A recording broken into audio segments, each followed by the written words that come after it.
আসসালামু আলাইকুম ভাই বোনেরা, সবাই কেমন আছেন? আশা করি আছেন ভালো, আপনাদের দোয়ায় আমিও ভালো আছি। এখানে দেখতে পাচ্ছেন এত মানুষ কিসের জন্য, এটাই মনে মনে ভাবছেন মনে হয়। আসলে ভিডিওটা না দেখলে আপনারা কিছুই বুঝতে পারবেন না, আর হলেও জানতে পারবেন না।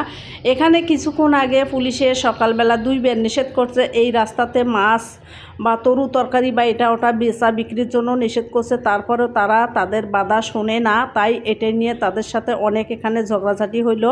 তারপরে তারা কি করছে, রাগ করে মাছের খাঁচাগুলো ময়লা পানিতে ফেলাই দিছে। সেইগুলো ময়লা পানিতে আসলে কিছু মাছও ছিল, সেগুলো দেখেন একটা বাচ্চা কলোনির, সেটা নামিয়ে কিভাবে এই ময়লা পানির মধ্যে মাছগুলো হাতাইতেছে। আপনারা ভিডিওটা খেয়াল করে দেখেন, অবশ্যই দেখতে পারবেন। এখানে 2টা বাচ্চা নামছে মাছ খোঁজার জন্য। আসলে ভাই বোনেরা, পাবলিক এত যে খারাপ আসলে কখনো কল্পনা করতে পারিনিও।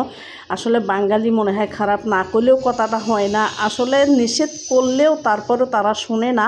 তারা কিন্তু প্রতিদিনে দিনে ভেতর 2 বার করে সে নিষেধ করে বলে এই জায়গাতে দোকানদারি করিও না, তারপরে তারা বাধা শোনে না, তারপরেও তারা এখানে দোকানদারি করে। তে না পারি তাদের সাথে অনেক তর্কাতর্কি হওয়ার পর তারপরে ওরা রাগ করিয়ে মাছের খাঁচা, কয়েকটা মাছ ছিল, বেশি মাছ ছিল না, 3-4টে মাছ সুদ দেয়, খাঁচাগুলো সব ফালাই দিছে। সেগুলো খোঁজার জন্য ময়লা পানিতে নামছে। দেখতে পাচ্ছেন এখানে কিভাবে ময়লা পানিতে মাছ খুঁজতেছে আর জিনিসপত্র খুঁজতেছে। আসলে ভাই বোনেরা, দোষ খালি পুলিশের দিলে হবে না, আমাদের পাবলিকেরও দোষ আছে। হয়তো আপনারা বুঝতেই পারছেন। ভিডিওটা ভালো করে খেয়াল করবেন, অবশ্যই দেখতে পারবেন।